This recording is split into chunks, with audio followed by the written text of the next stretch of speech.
እዚ ኣፎት ሚድያ እዩ ጥዕና ሃበልና ብዝተፈላለዩ ቦታን ኩነታትን ኮይንኩም ትሕዝቶና ትከታተሉ ክቡራንን ላይክ ሼር ሰብስክራይብ ምግባር ስለትከታተሉና ምስጋና ንዕዘዝ እዩ ናብ እዋናዊ ሓበሬታ ዝሰዓት ከነሰጋግረኩም ማሕበር ልምዓት ትግራይ ኣብ ዝቐጸሉ 3 ዓመታት 3.9 ቢልዮን ብር ንምእካብ ከም ዝተለመ ተፍሊጣ ማልት ኣብ ዝቐጸሉ 3 ዓመታት 3.9 ቢልዮን ብር ንምእካብ ከም ዝተለመ ተፍሊጣ ኣላ ሓለፍቲ ማሕበር ልምዓት ትግራይ ሎምን ጋዜጠኛታት ኣብ ዝሃብዎ መግለጺ ማሕበር ልምዓት ትግራይ መበል 12 ሓፈሻዊ ጉባኤ ከም እተሳልጥ ገሊጾም ኣሎ ፈጻሚ ዳይሬክተር ማሕበር ልምዓት ትግራይ ኣይተ ተስፋይ ገብረዝጋብሄር ከም ዝበልዎ ብመሰረት ሕገ ደንቢ ማሕበር ልምዓት ትግራይ በብ3 ዓመቱ ጠቕላላ ጉባኤ ከተካይድ ከም ዘለዋ ይድንግግዮም በዚ መሰረት መበል 12 ጉባኤ ማልት ካብ ዕለት 17 ክሳብ 18 ሚያዝያ 2017 ትምረት ጉባኤ ሕወይትን ተስፋን ብዝብል ቴማ ከም ዝካየድ ኣፍሊጦም ኣፍቲ ጉባኤ ሕወይት ትግራይ ኣብ ማእገር ተጋሩ ምዃኑ ኣሚኑ ነዚ ክዕውት ዝኽእሉ ውሳነታት ከም ዝውስኑ ኣረድዮም ብተወሳኺ ዝቐጸሉ 3 ዓመታት ዝስርሑ ስራሕትን ቦርድ ኣመራርሓ ማሕበር ልምዓት ትግራይን እውን ከም ዝምረጹ ገሊጾም ማሕበር ልምዓት ትግራይ ቤት ትምህርቲ ካብ ምህናፅን ሓገዝ ናውቲ ካብ ማሃብን ወፃኢን መንግስታዊ ይኹን ዘይመንግስታዊ ትካላት ምንም ዓይነት ክፍሊት ከፊላ ኣይትፈልጥን ዝበሉ ኣይተ ተስፋይ እዚ እውን ኣብቲ ጉባኤ ብዝርዝር ክቐርብ ኢሎም ኣቦምበር ቦርድ ማሕበር ልምዓት ትግራይ ኢንጂነር ታደሰ የማነ ማሕበር ልምዓት ትግራይ ተጋሩ ሓቢሮም ዓበይቲ ዕማማትን ከዓሙ ዕላማ ገይሩ ዝተጣየሸ ኢሎም ኣብ ዝቐጸሉ 3 ዓመታት እውን ኣብ ዕቤት ህጻናት ምገባ ተምሃሮን ዲጂታል ትምህርትን ትኹረት ጌራ ከም ትሰርሕ ተዛሪቦም እዮም ነዚ ዝሕግዝ ድማ ሓድሽ ማልት ዲጂታል አይዲ ከም ትጅምር ገሊጾም እቲ ጅመር ዲጂታል አይዲ ሓደ ሰብ ናይ ማሕበር ልምዓት ትግራይ ዕድመ ልክዕ ኣባል ክኸውን 36,500 ብር ክኸፍል ኣለዎ ንዲያስፖራ ድማ $1,000 ከፊሉ ንዕድመ ልክዕ ኣባልነት መለለይ ዲጂታል መታወቂያ ከም ዝወሃብ ኣረድዮም ናይ 3 ዓመት ኣባልነት ንምርካብ $1,095 ብር ከፊሉ ናይ ኣባልነት ካርድ ሙሳድ ይኽእል ኢሎም ኢንጂነር ታደሰ የማነ ንዲያስፖራ $100 ንሓደ ዓመት ናይ 3 ዓመት ኣባልነት ድማ $200 ከም ዝኾነ ገሊጾም ኣለዉ بخالي زينا ኣብ ክፍለ ከተማ ዓይዳር በገበን ስርቂ ዝተኸሰሰ ውልቀ ሰብ ማሰርቲ ክቕጻዕ ምድብ መጋባያ ቤት ፍርዲ ክፍለ ከተማ ሙሳን ፖሊስ ገሊጾም ከም መብርሂ መተሓበሪ ምጽራይ ገበን ክፍለ ከተማ ምክትል ኮሚሽነር ዓለም ገብረ ዮሐንስ ተኸሳሲ ጸጋይ ካላዩ ምጽኣቱ ዝተባሃለ ውልቀ ሰብ ናብ በዓል ፋሲካ ኣብ ዝውግሕ ለይቲ ሰዓት 8 ኣብ ክፍለ ከተማ ዓይዳር ጣብያ ዓድሓ ናብ ክልተ ዝተፈላለየ ገዛ ካብ ፓሎ ናብ ቆጻሪት ዝተዘርግሐ 42 ሜትሮ ገመድ ኤሌክትሪክ ቆሪጹ እንትኸይድ ኣብ ተኸባቢ ንስራሕቲ ጸጥታ ተዋፊሮም ዝነበሩ ኣካላት ብጥርጣረ ጠጠው ምሰበልዎም ወዲቑ ዝረኸቦ ከም ዝኾነ እኳ እንተሓበረ ናብ ጣብያ ፖሊስ ቀሪቡ ዝተገበረሉ ምፅራይ ኣሚኑ ነናብተን ዝቆረፀን ገዛውቲ ዘይሩ ከርኢ ምኽኣሉ ብርዮም እቲ ሓደ ተበዳሊ ንፖሊስ ኣመልኪቱ እቲ ሓደ ድማ መብራህቲ ከም ዝጠፍአቶም እምበር ዝተቆረፀ ምህላው ከይረኣይዎ ብፖሊስ ተዓጂቡ ከም ዝኣተዎም ተገሊጾም በዚ መሰረት ፖሊስ ክፍለ ከተማ ዓይደር ሽዑ መዝገባ ጻሪ ናብ ዝምልክቱ ኣካል ፍትሒ ዝላኸ መዝገብ ዝተኸታተለ ምድብ መገባያ ቤት ፍርዲ ክፍለ ከተማ ድማ 15 ሚያዝያ 2017 ዓ.ም ዝዓለ መጋበኡ ብጽዑ ማሰርቲ 6 ዓመታት ከቕጻዕ ሙሳኖቶም ምክትል ኮማንደር ወሲኾም ገሊጾም ናብ ካሊ ሓበሬታ ፎት ሚድያ ተሰጋጊርና ምስ ኤርትራ ዝግበር ካብ መቐለ ተቐባልነት ዜኖም ውድብ ኣክሱማዊ ዋዕላ ሕዚ ዝግበር ዘሎ ምትዕርራይ ካቢነ ጊዜያዊ ምሕዳር ክፍተት ኣለዎ ኢሉሎ ኣብ እዋናዊ ዛዕባ ትግራይን ዞባ ቀርኒ ኣፍሪካን ጠሚቶም መግለፂ ዝሃቡ ኣቦ ወንበር ውድብ ፖለቲካ ኣክሱማዊ ዋዕላ ሰለሞን በርናባስ ሕዚ ዝግበር ዘሎ ምትዕርራይ ካቢነ ጊዜያዊ ምሕዳር ትግራይ ክፍተት ከም ዘለዎን ዳግም ምትዕርራያት ከም ዘድልዮን ሓቢሮም ካብ ዝተፈላለዩ ውድባት ፖለቲካ ምሁራንን ሲቪል ማሕበራትን ብዝተውጻጽእ ዓቕሚ ኮሚቴታት ሰናይ ምሕዳር ትካላት ዲሞክራሲን ክጣየሹ ክስራሕ ይግባእ ኢሎም ውዕሊ ፕሪቶሪያ ብዝግባእ ተተግቢሩ ተመዛበልትናን መሬትናን ናብ መረበቶም ከይምለሱ መንግስቲ ፌደራል ዕንቅፋት ይኸውን ኣሎ ኢሉ ውድቦም ከም ዝኣምን ገሊጾም ምስ ኤርትራ ዝግበር ዝተጨበጠ ርክብ የለን ዝበሉ ኣቦ ወንበር ውድብ ኣክሱማዊ ዋዕላ ዶክተር ሰለሞን ባርናባስ ትካላዊ ርክብ ኣብ ዘይብሉ ትግራይ ምስ ሻዕብያ ተሰሊፋ ኩናት ክትፅሕትር ትጽበላ ዝብል ነገር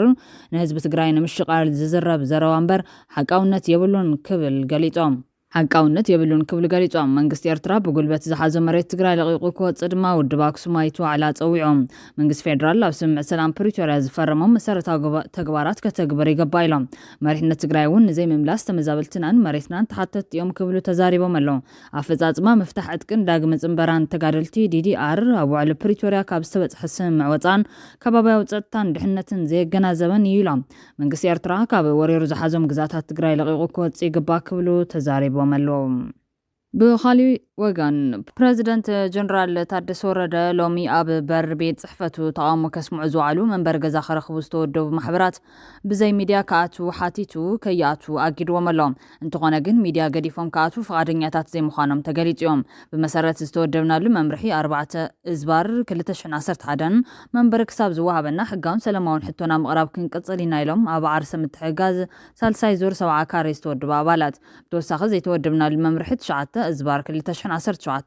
ንዓና ይጥምትን ዝበሉ እቶም ኣባላት እዚ መምርሒ ንድሕሪ ተመሊሱ ኣብ ልዕሊና ተፈጻሚ ዝኾነሉ ሕጋዊ ኣገባብ የለን ኢሎም ሕቶኦም ናብ ፕረዚደንት ጊዜያዊ ምምሕዳር ትግራይ ሌተናል ጀነራል ታደሰ ወረደ ንምቕራብ ኣብ ኣፍ ደገ ደጀን ቢሮ ዝውዕሉ እቶም ኣባላት ንልዕሊ 6 ዓመት ተወዲብና ንዓቆር ዘለና ን70 ካሬ እምበር ንኣፓርታማ ኣይኮነን ብዝተወደብናሉ መምርሒ 4/2011 ህፁፅ ዝፍታሕ ይወሃበና ዝብል ሕቶታት ኣቕሪቦም ንዝሓለፈ 1 ዓመት ኣብ ጎድናታት ብምውፃእ ሕቶታትና ነቕርብ ኣለና ዝበለ ፈጻሚ ስራሕ ሳልሳይ ዙር ማሕበር ደለይቲ መንበሪ ገዛ ከተማ መቐለ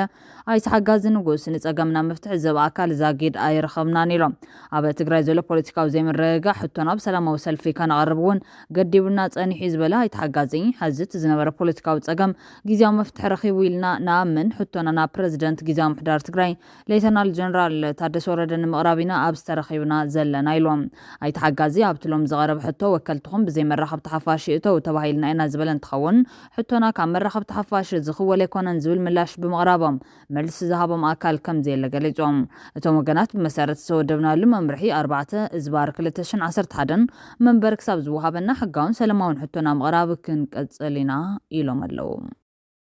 ኣብ ትግራይ ኣብ ዝሓለፉ 9 ኣዋርሕ ልዕሊ 93,000 ኣዴታት ብጽቡቕ ክንክን ኣብ ትካላት ጥዕና ክወልዳ ክኢለን ተባሂሎም ኣብ ትግራይ ንኣዴታት ዝሕሸ ግልጋሎት ጥዕናን ወሊድን ንምሃብ ዘኽእሉ ዝተዋደዱ ስራሕቲ ይሳለጡሎም። ኣብ ትግራይ ንኣዴታት ዝሕሸ ኣገልግሎት ጥዕናን ወሊድን ንምሃብ ዘኽእሉ ዝተዋደዱ ስራሕቲ እናተሳለጡ ከም ዝኾኑ ቢሮ ጥዕና ጊዜያዊ ምምሕዳር ትኽልል ገሊጹሎም። ኣብ ትኽልል ኣብ ዝሓለፉ 9 ኣዋርሕ ልዕሊ 93,000 ኣዴታት ብጽቡቕ ክንክን ኣብ ትካላት ጥዕና ክወልዳ ክኢለን እየን። ኣብ ቢሮ ጥዕና ጊዜያዊ ምምሕዳር ትኽልል ላዕለዋይ በዓል ሞያ ክትትል ጥዕና ዶታት ታደሰ ገብረመድህን ኣብ ዓውዲ ጥዕና ብወሃባ ኣገልግሎት ኣዴታትን ህጻናትን ኣመልኪቶም ምስ ኢዚ ኣብ ዝነበሮም ጻንሒት ከም ዝበልዎም ኣብ ትኽልል ኣብ ዝሓለፉ 2 ዓመታት ኣብ ወሃባ ኣገልግሎት ትካላት ጥዕና ንምምሕያሽ ብርክት ዝበሉ ስራሕቲ ተሳሊጦም እዮም። ምስ ሚኒስተር ጥዕናን ካልኦት ዝምልከቶም ኣካላት ብምትሕብባር ብምስራሕ እቶም ትካላት ጥዕና ብእታወትን ሰሙያን ዝተማልኦ ብምግባር ግልጋሎት ጥዕናን ወሊድን ኣዴታት ቅልጡፍ ንክኸውን ጻዕሪ ተገይሩ ኢሎም ስለዝኾነ እውን ኣብ ዝሓለፉ 9 ኣዋርሕ ልዕሊ 150,000 ኣዴታት ኣብ ትካላት ጥዕና ክትትል ቅድመ ወሊድ ከም ዝገበራን